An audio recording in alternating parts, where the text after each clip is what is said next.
خلافت فصل گل بھی ہے، بہار جاودانی ہے. جزاک اللہ.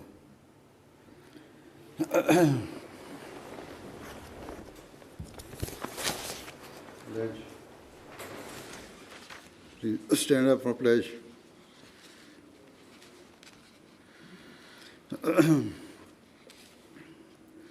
اشہدو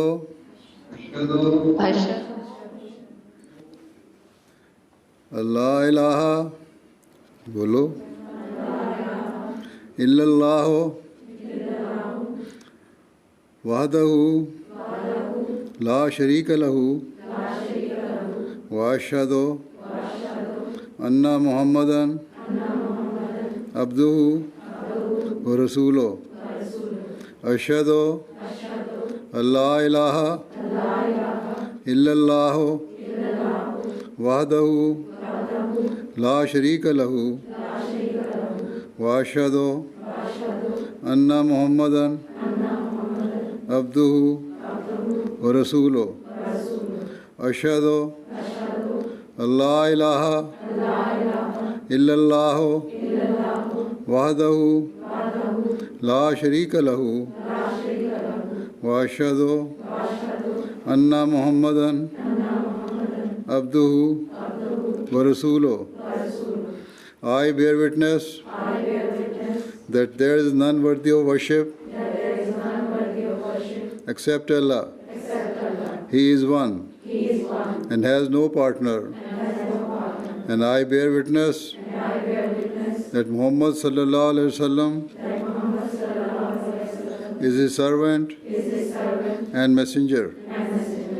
I affirm that I shall always be ready to sacrifice my life, property, time, and children for the cause of faith and nation.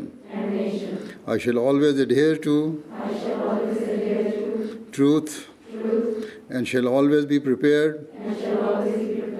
to make every sacrifice for the perpetuation of the Ahmadiyya Khilafat. Inshallah.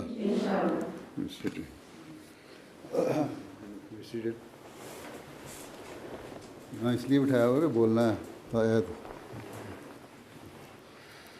اچھا رضوانہ احمد نظم.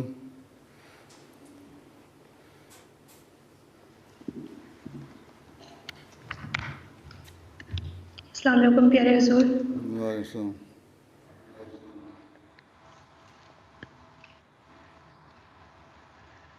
مصطفیٰ پر تیرا بے حد ہو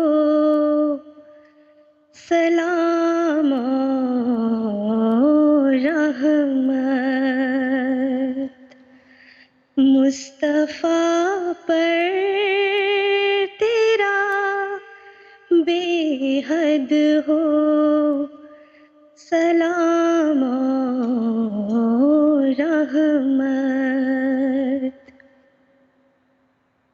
مصطفیٰ پر تیرا بے حد ہو سلام و رحمت.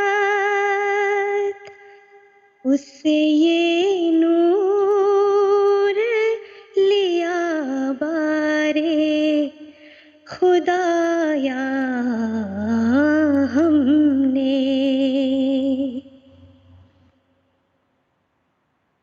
ربط ہے جانے محمد سے میری جان کو مدام. ربط ہے جانے محمد سے میری جان کو مدام. دل کو وہ جام لبالب ہے پلایا ہم نے.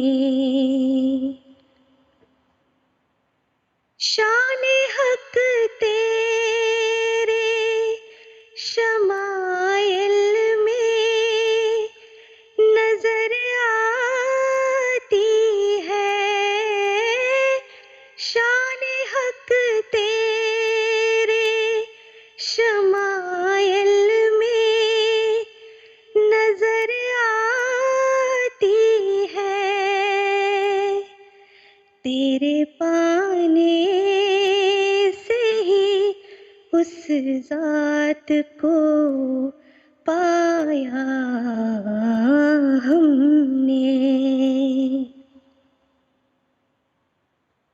ہم ہوئے خیر تجھ سے ہی اے خیر رسول.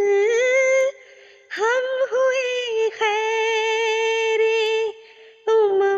تجھ سے ہی اے خیر رسول. تیرے بڑھنے سے قدم آگے بڑھایا ہم نے.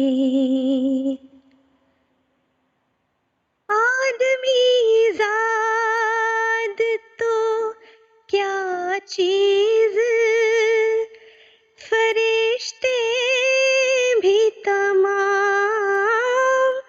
آدمی زاد تو کیا چیز، فرشتے بھی تمام.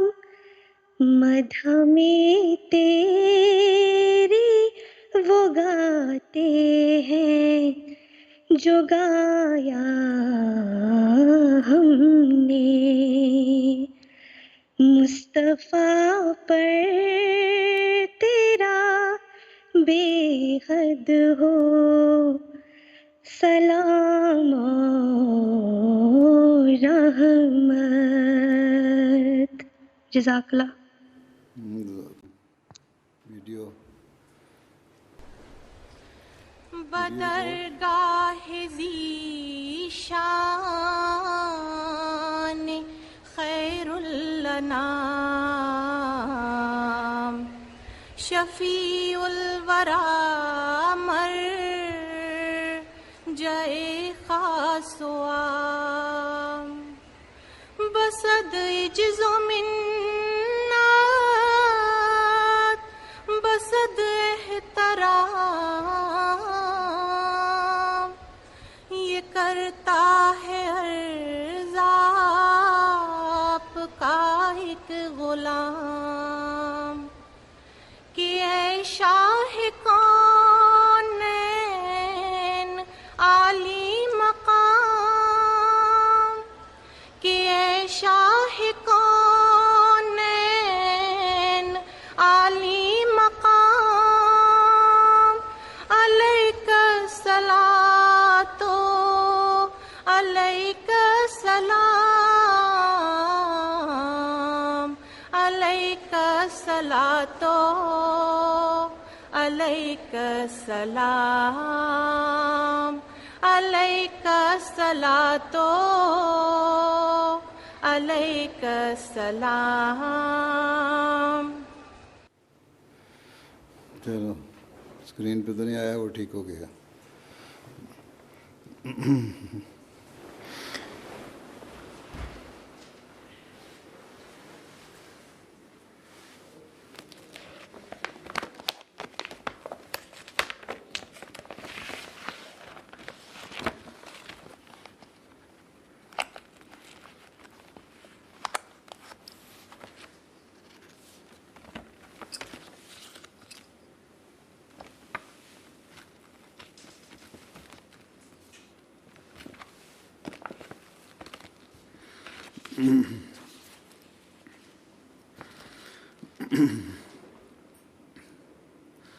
أشهد أن لا إله أشهد أن لا إله إلا الله وحده لا شريك له وأشهد أن محمدا عبده ورسوله. أما بعد فأعوذ بالله من الشيطان الرجيم. بسم الله الرحمن الرحيم. الحمد لله رب العالمين الرحمن الرحيم مالك يوم الدين إياك نعبد وإياك نستعين اهدنا الصراط المستقيم صراط الذين أنعمت عليهم غير المغضوب عليهم ولا الضالين. Alhamdulillah, after 2 years, Lajna Ma'ila UK has once again had the opportunity to hold its national Ijtima. As every Ahmadi knows, the primary purpose of our jalsas and ijtimas is to better the spiritual and moral standards of the participants, to increase their religious knowledge and strengthen their faith.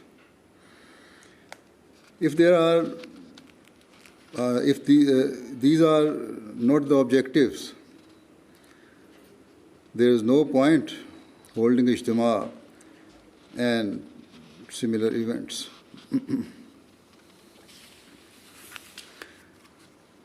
In today's world, human knowledge and understanding has rapidly progressed in all secular fields, and as a result, communication is now extremely advanced and easy in comparison to previous eras. Distances have eroded through modern means of travel and through the various means of electronic and digital communication, such as the telephone, radio, television, and the internet. This technological revolution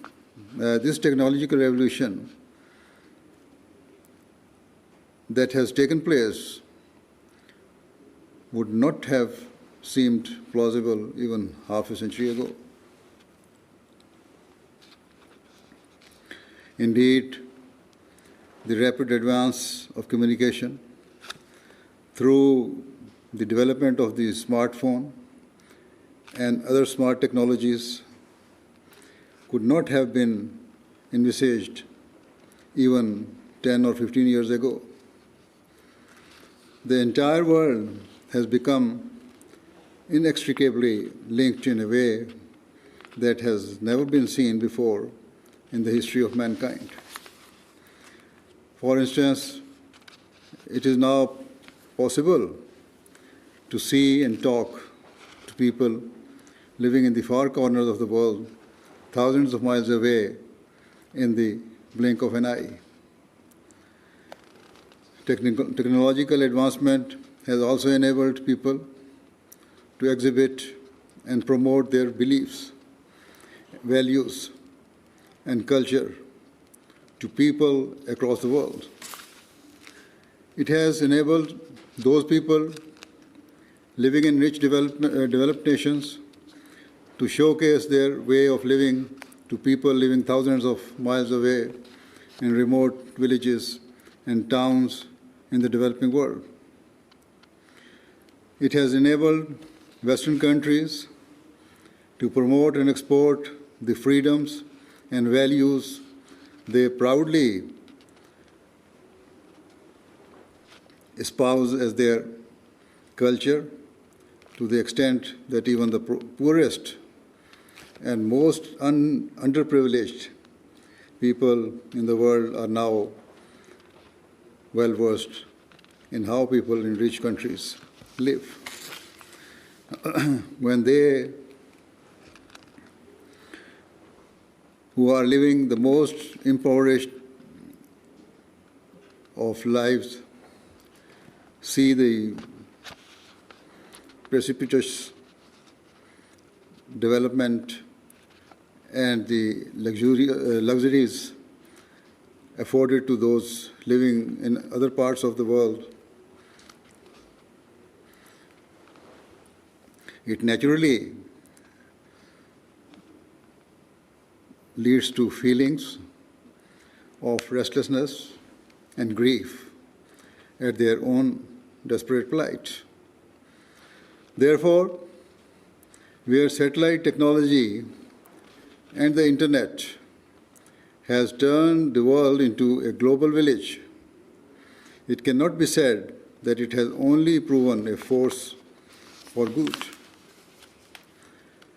At a time when mankind considers itself more civilized and developed than ever before, the reality is that majority of people in the world are continuing to live at the base poverty level or even below it. Adding petrol to the fire of their torment is the fact that they are now constantly exposed to images of the affluent lifestyles and immense purchasing power of people in developed countries, whilst buying even the most basic essential for their families remains a daily struggle for them. Thus, instead of bridging the gaps that exist in society, modern technology has served only to shine a glaring light on the inequalities and injustices that exist. In turn, this has naturally fermented feelings of anguish, anxiety, and discontent amongst those who are forced to endure great adversity. So, where on the one hand, rich governments and their people reassure themselves that satellite television and the internet is providing people living in poor countries with entertainment, the reality is that the technology has served to drive an even greater wedge between the haves and the have-nots. Whilst many living in the developed world may prefer to turn a blind eye to this inequality, they should realize that there is also a grave crisis taking place here on their doorsteps, and its potential ramifications are no less destructive.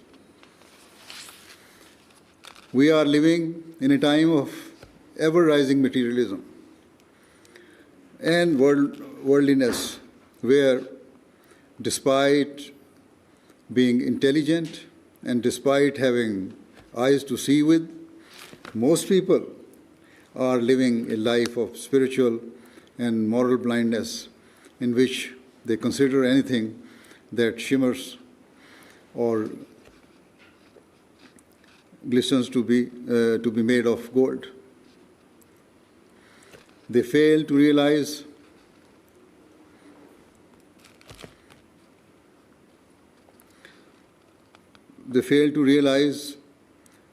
how superficial they have become and remain ignorant of the far-reaching consequences and harm caused by rampant materialism. I'm sure there will come a time when they will recognize that constant exposure to material things on TV, on the internet, and on social media, and the pursuit of vain desires has been to their profound detriment. They will see how all that they have considered as good and progressive has actually triggered a spiritual and moral malaise, the like of which perhaps the world has never seen before. They will be forced to admit that the riches of the world have left them spiritually penniless and morally bankrupt. Although we are seeing evidence of this, as increasingly people are suffering from anxiety, depression, and other mental health issues on a far greater scale than ever before. It is my firm belief that the root cause of this is that they have been trapped by their materialistic pursuits and cravings, and above all, because they have abandoned faith in God Almighty. We are living in a world where no matter how rich someone is, they always want more. Instead of being grateful for what they have, they are preoccupied by what they do not.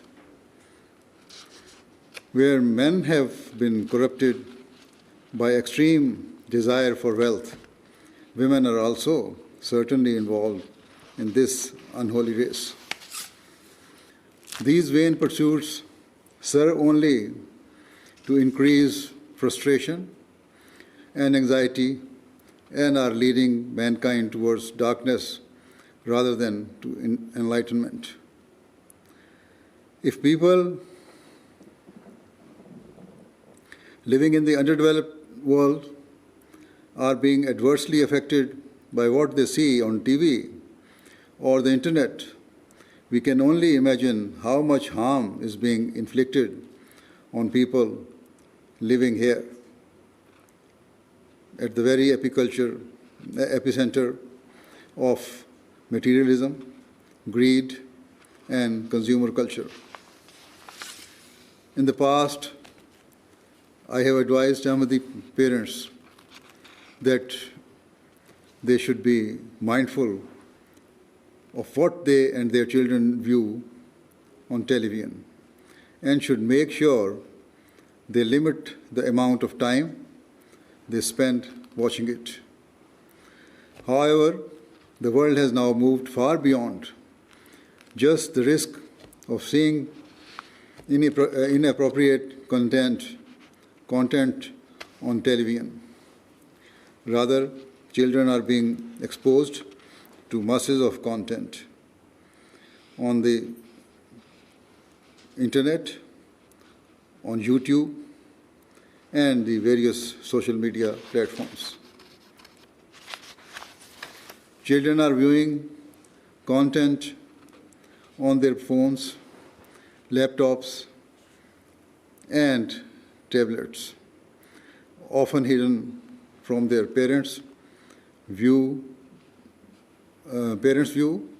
and they themselves are not in control of what they are seeing. For example, if they are streaming a video or playing an online game, pop-up adverts will frequently appear, often promoting harmful products or showing lewd content that is morally destructive and not at all age appropriate. It is an extremely harrowing state of affairs. There have been reports of children viewing inappropriate content which they can instantly divert to a child-friendly program when an adult enters, so that the adults are left none the wiser. It is for these very reasons that I have repeatedly warned about the dangers of the internet and social media. I have been saying for years that anyone using Facebook, Twitter, or other similar platforms must exercise a great deal of caution And since then, many studies and investigations have proven the grievous harm being inflicted upon children, society by social media, children and society by social media. They have shown that hundreds of thousands, if not millions, of children globally have suffered serious harm through their use of the internet and social media. It is common knowledge that these platforms are constructed in a way that makes them addictive, and just like any addiction, the results are often horrific. For example, very recently, a report by the Wall Street Journal found that Instagram, which is owned by Facebook, tried to cover up its own internal study because it proved that access to its platform was causing huge levels of anxiety and other dangerous mental health issues amongst children and teenagers. It found that amongst those children in the UK who had suicidal thoughts, 13% admitted that it was their use of Instagram that had driven them to consider taking their own life. Now, other people and prominent organizations have finally started to wake up to the dangers of social media. For example, in response to the report I just mentioned, the Five Rights Foundation, which campaigned for reform of social media, stated, Facebook's own research is a devastating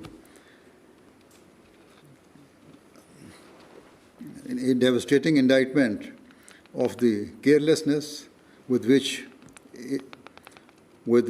it and the technical sector more broadly treats children in pursuit of profit. These companies are stealing children's time, self-esteem, and mental health, and sometimes, tragically, their lives. Thus, Ahmadi parents should closely monitor what their children are viewing and guide them about what is and is not appropriate, so that their children are not, God forbid, included in the horrifying statistics of lives that are being lost or ruined due to social media. Moving on, I also wish to remind all of you that even whilst living in the comfort of the West, you must never forget your roots and your true objectives. Certainly, most Ahmadis living in the Western world, especially those who originate from Pakistan, came here to escape religious persecution, irrespective of their place in society, whether working as businessmen, professionals, laborers, or if they are in education. Ahmadis in Pakistan continue to be the victims of grave persecution and injustice. Even very small Ahmadi children,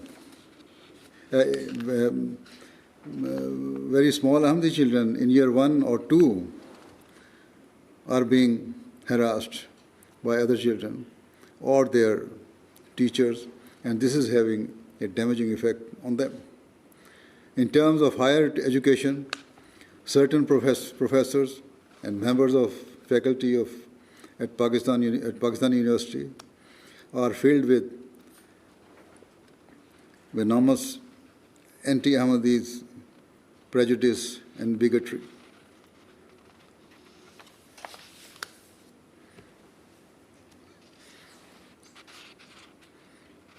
Thus, where there is an ever-present fear of physical terrorist and extremist attacks targeting Ahmadis in Pakistan, at the same time, there is a constant stream of psychological terrorism and extremism that is being waged against our members.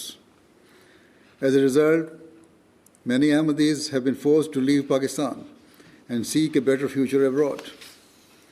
Often, their journeys are arduous and involve dangerous travel, which they endure in the hope of eventually living a normal and peaceful life. Indeed, many Ahmadis are stranded in extremely inhospitable conditions for years on end, but they endure the extremely tough conditions in the hope of finding a better life for their children, in which they are free to openly practice their religion. Accordingly, all Ahmadis living in the comfort of the West should recognize their good fortune and realize that a great religious responsibility lies upon their shoulders. The very reason for your coming here, or your parents or grandparents, was so you would be able to practice your religion freely, and so it is incumbent upon you to strive to fulfill this objective rather than becoming immersed in the material ways of Western nations. Appreciate all the opportunities you have here.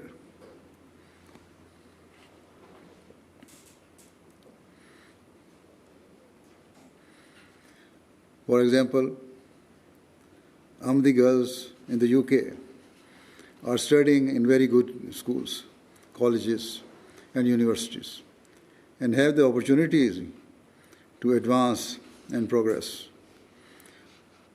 All the while, Ahmadi girls in Pakistan are either denied such opportunities or face daily discrimination and intimidation whilst in education.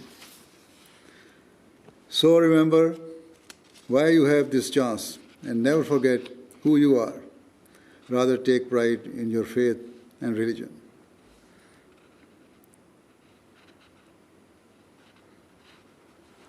Where you strive to excel in your studies, you must also remember that your faith should take precedence over all worldly and material matters.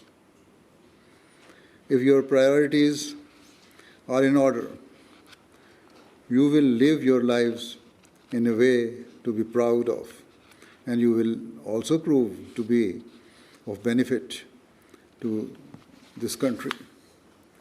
Strive to be good citizens. Strive to be good citizen, and to achieve this, you must utilize your capabilities, faculties, and skills for the benefit of others, and play your role in building a better and more harmonious society. You should seek to integrate, but, as I have said, in the past, integrating and contributing to your country does not require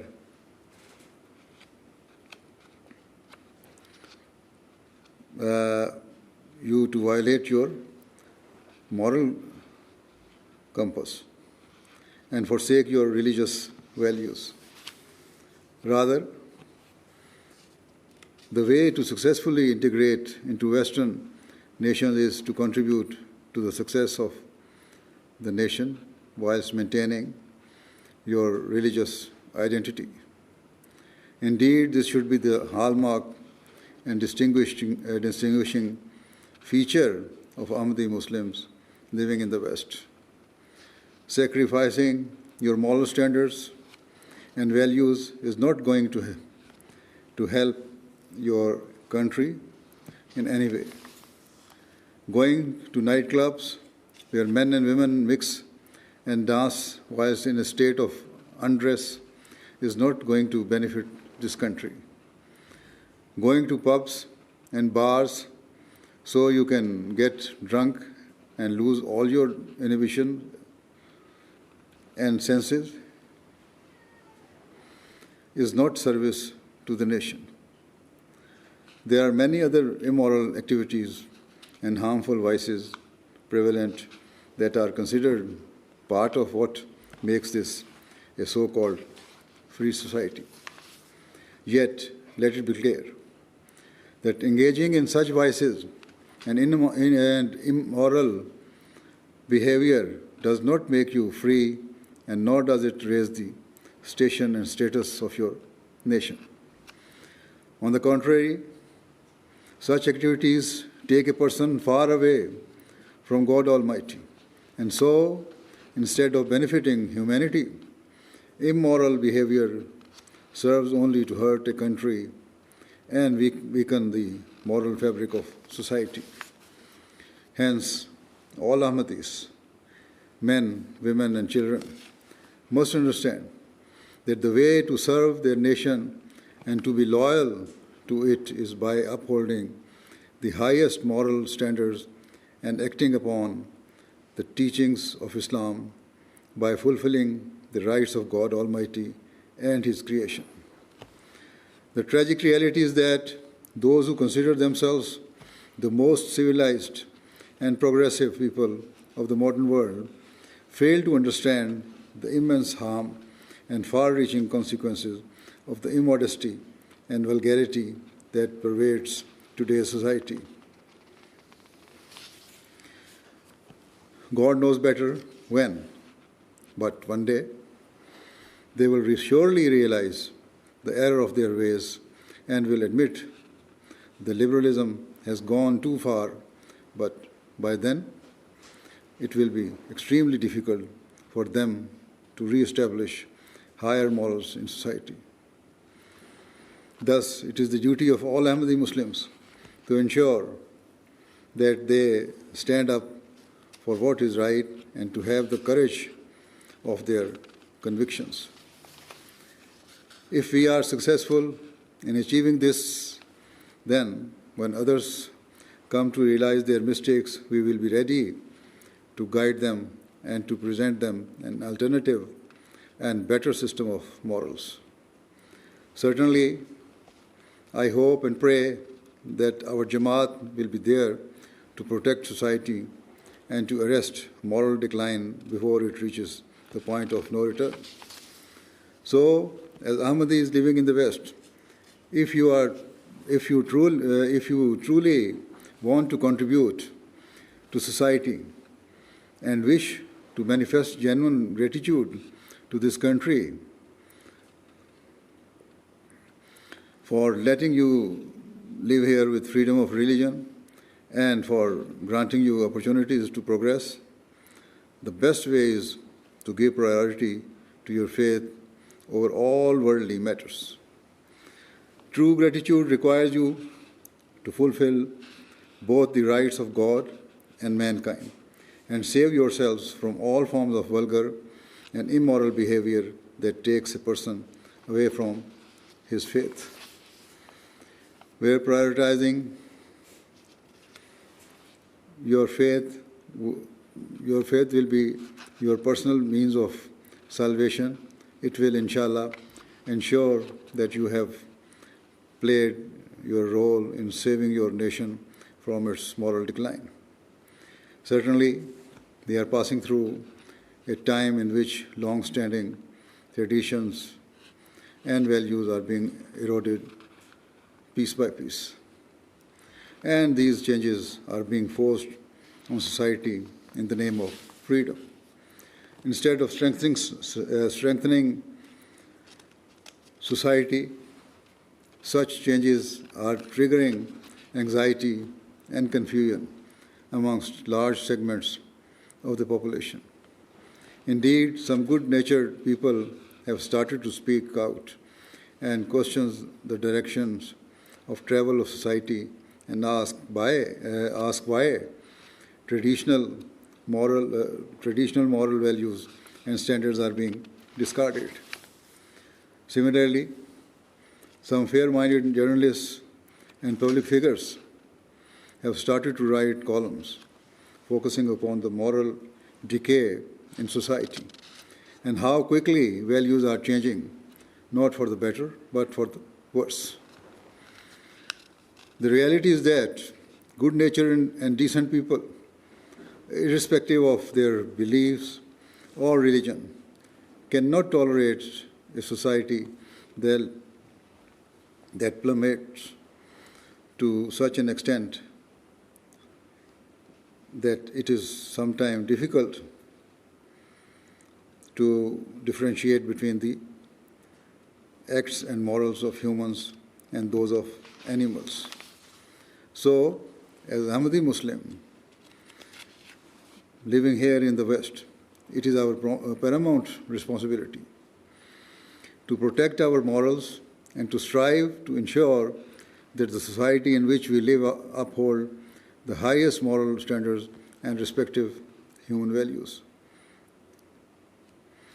Furthermore, it is our duty and obligation as member of the Jamaat of the Prophet Messiah al-Islam to convey the message of true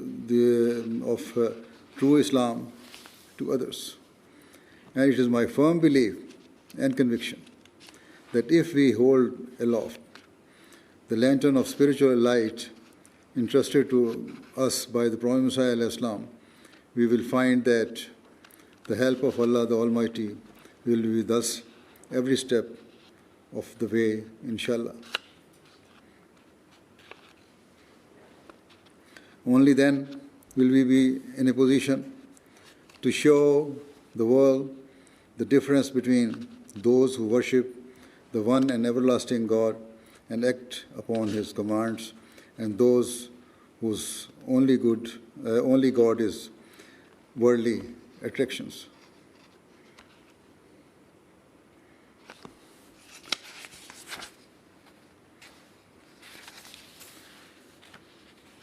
Only then can we inform others about the true purpose of our creation, to worship God Almighty and to seek His nearness. Only when we are constantly seeking to elevate our religious and spiritual standards can we guide others and show the world that we are those who have achieved true peace of mind and contentment by firmly adhering to our religious beliefs and values. Certainly, the glitz and glamour of the world can never provide true and lasting contentment, no matter how attractive it appears at first sight. In chapter 13, verse 29 of the Holy Quran, Allah Ta'ala says, "Ala bi zikrillahi tatma'innul qulub." Allah bi zikrillahi tatma'innul qulub. It is the remembrance of Allah that hearts can find comfort. As we ponder over this verse, we know that it is not just a claim of the Holy Quran. Rather, the lived experience of the righteous and God-fearing members of our community testifies to the fact that true contentment and inner peace is attained through the worship and remembrance of Allah and not through worthless forms of recreation or superficial means of entertainment. Here, I should clarify that there are some very good and beneficial forms of recreation that should be pursued. For example, regular exercise and physical activity are very important for a person's physical and mental health. However, those forms of recreation or games that place a barrier between a person and God Almighty and which increase a person's lust for material things must be avoided. Such activities are neither good for your health nor your spirituality and instead increase a person's anxieties. Indeed, superficial and ostentatious pursuits are akin to salty seawater, which instead of quenching one's thirst, serves only to increase it. A person lacking intelligence and wisdom will keep drinking from the cup of salt water, expecting that it will eventually satiate his thirst.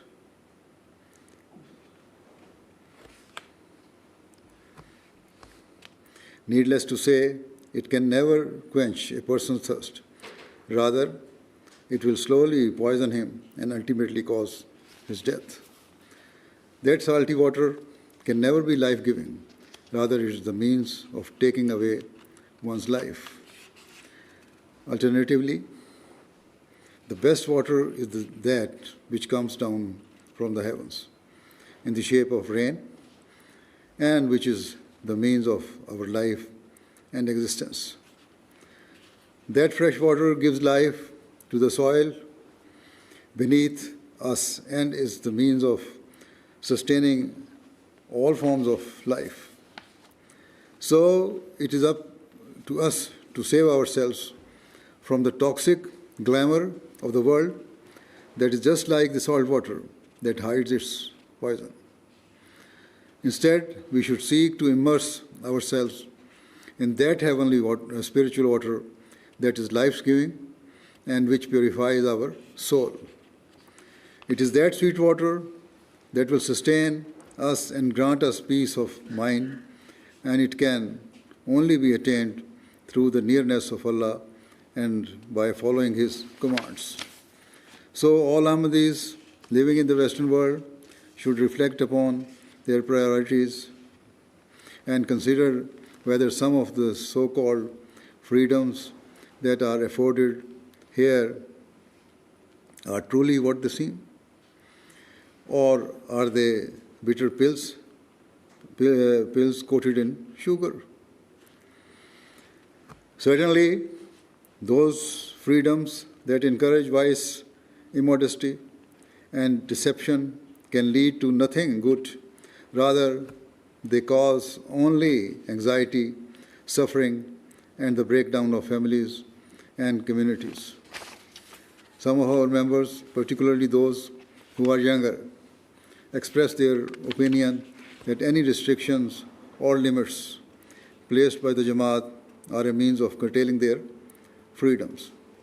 Yet, if they carefully analyze whatever limits are prescribed by the Jamaat, they will realize they are all entirely based upon true Islamic principles that do not diminish a person's rights, but to the contrary, firmly entrench them and are the means of true freedom and liberation.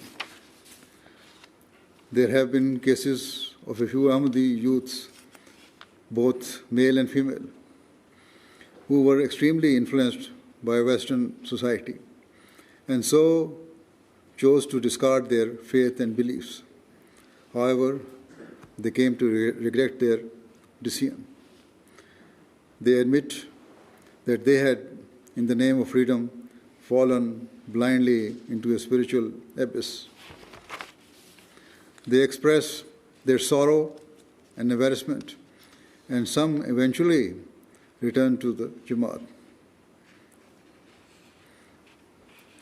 Remember, a wise person always evaluates the benefits and harms before undertaking any action or reaching a decision.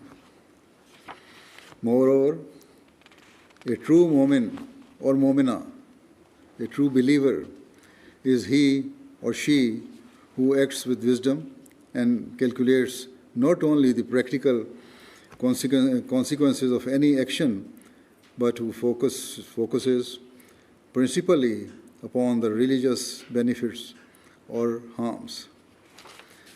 A believer ensures that any action he takes is according to Islam's teachings and within its prescribed limits. So, returning to the risks of television, the internet, and social media that I mentioned earlier, if you wish to save yourselves and your families from their negative effects, you must act with wisdom. View content that increases your knowledge and understanding of the world and Allah's creation. When you have free time, you can watch lighter content or comedies, but choose those programs that are decent. Above all, do not view content that takes you away from God, as then, instead of bringing others towards Allah, you yourself will move away from Him. Similarly, Ahmadi women and girls should always remember that in the name of fashion or following the latest trends, they should not sacrifice their modesty. Some Lajna members say they have covered part of their heads and consider that enough. Similarly, some ladies wear overcoats in the name of observing parda, but with sleeves rolled all the way up their arms. Yet, Allah the Almighty has already stated that hijab requires a woman to fully cover her hair in public and to wear loose-fitting garments and ensure that her collar and chest area is not exposed. So Ahmadi women should pay careful attention to protecting their modesty and chastity. Failing to do so is to violate the commands of Allah and those limits established by Islam for the sake of protecting the dignity and virtue of Muslim women. Keep in mind that any limits placed upon you by Islam are means of guarding your honor and protecting you from the everyday risks that exist in society, where women are constantly harassed, abused, and exploited. In terms of your education, you should seek to excel and be the very best you can be, but at the same time, avoid inappropriate and unnecessary contact with boys and men on social media or otherwise. It has been witnessed how such improper relationships lead to great harm. Use your education and other opportunities to better yourself, but never let these freedoms become a curse for you and others. Most regrettably, there have been cases where Ahmadi men and women have not observed the appropriate limits, and it has caused the breakdown of homes and families. Whereas free mixing is a normal part of society here, Ahmadi Muslim men and women must live according to the morals taught by Islam. Be mindful to protect your honor, that of your family and community by acting with dignity and modesty. Appreciate the fact that your honor and that of your husband and family is a prized possession that you must always safeguard. Some women write that they or their daughters consider parda to be a state of one's heart, and so curry the need for actual physical modesty in their clothing. This is entirely wrong and the result of satanic societal influences that seek to take a person away from God. What I am saying is not based on Pakistani or Asian culture. Rather, these are the universal teachings of Islam, applicable to all Muslims, regardless of where they hail from. Thus, irrespective of whether she is from Pakistan, Asia, UK, Europe, America, Africa, or from any other part of the world, an Ahmadi Muslim woman should live according to Islamic teachings and protect and value her modesty at all times. Most of the women living here either came from Pakistan themselves or their elders migrated from there, and so they must not abandon those religious principles which they or their elders were raised with. Rather, you should set an example of modesty for others to learn from and demonstrate your power, confidence, and self-worth through the manifestation of your faith. Certainly, if you have self-confidence and are free from all complexes about your religion, it will cast wide open the doors to Tabligh and the spread of Islam in this part of the world, inshallah. It is important to mention that some English or European women have accepted Islam and become exemplary members of our Jamaat. They have brought about a revolutionary spiritual and moral change in their life and have established such high standards of modest dress that one is left amazed by them.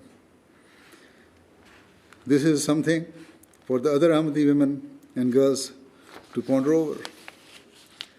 If these English or European ladies who grew up in this society and in non-Muslim homes have reached the conclusion that the way to establish their dignity and honor is through modest dress and virtuous conduct, then what of those Ahmadi Muslim women and girls who originate from Muslim countries and who grow up in Muslim homes?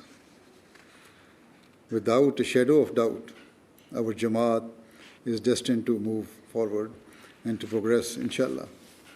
However, if you do not protect your faith and live up to the expectations and teachings of the Prophet Muhammad, then people from other nations will join our community and will become the standard bearers for Islam in this era. They will be the ones to propagate its teachings, whilst those who come before will be left behind. As you have all accepted the Prophet Muhammad and taken his bath, you must strive to honor your pledge of bath and ensure that worldly influences never take you away from it.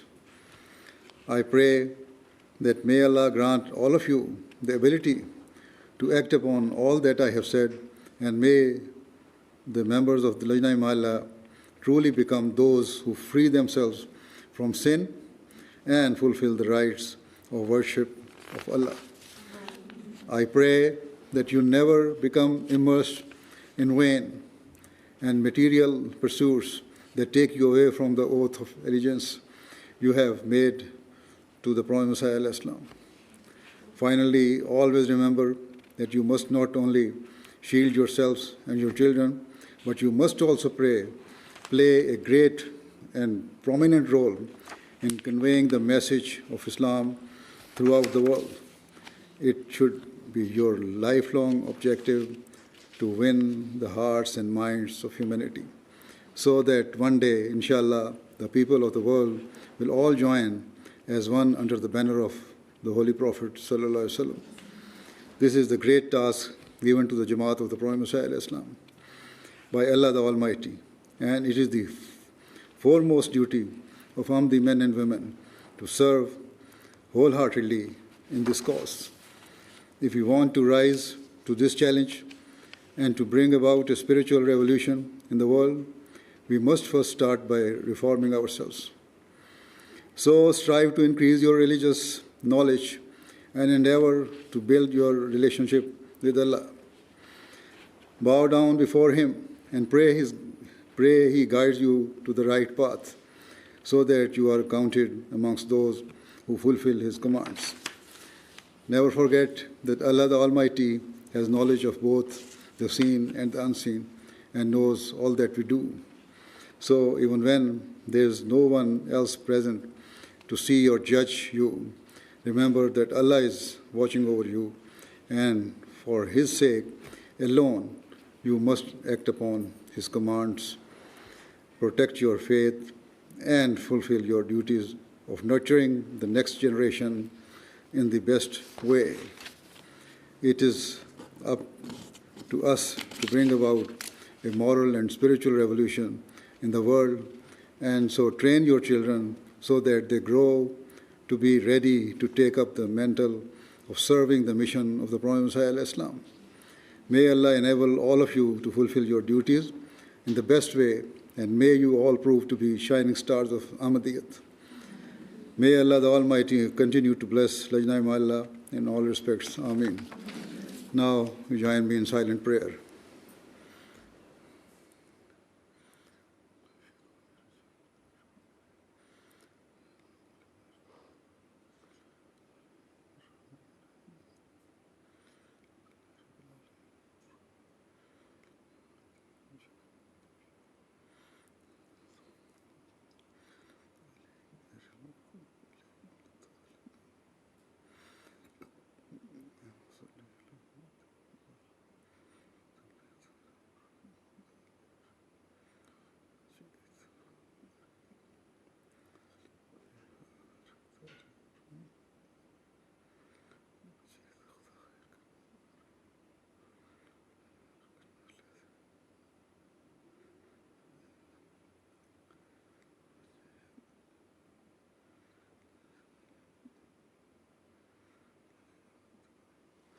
Ameen.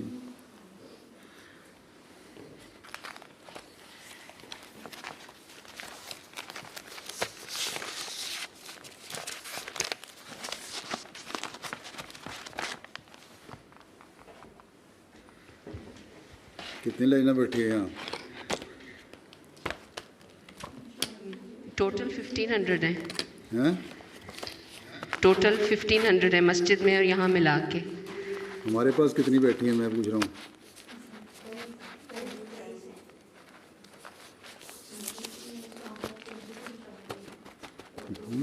ہیں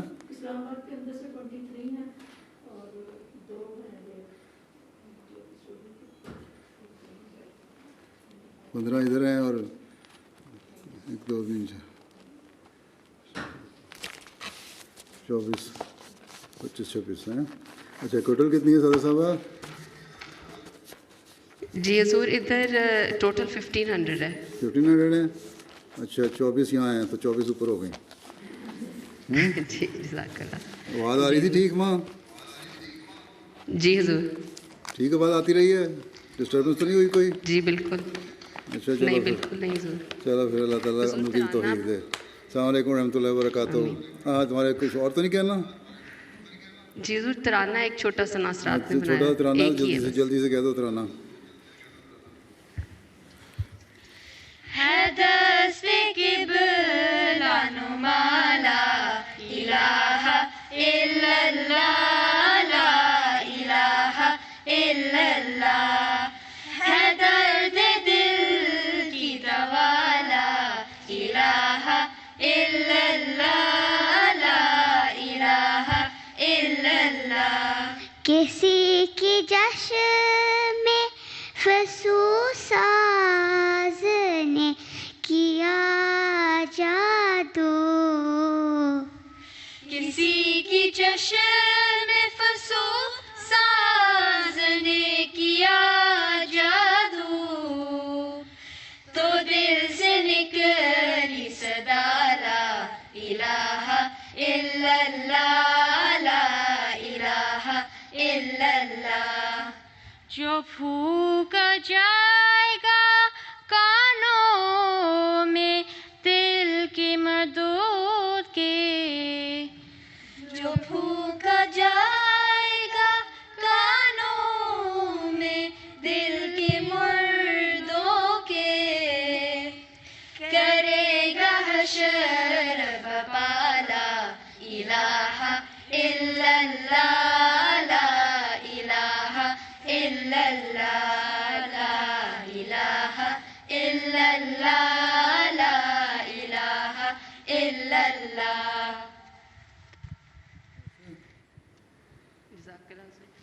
ہیں جی ہو گیا؟ جی رہ ہو گیا؟ گیا جی رہ گیا کچھ؟ نہیں بس ہو گیا سر اچھا پھر اللہ حافظ. السلام علیکم ورحمۃ اللہ وبرکاتہ. جزاک اللہ خیر. السلام علیکم. خلافت فصل گل بھی ہے، بہار جاویدانی ہے.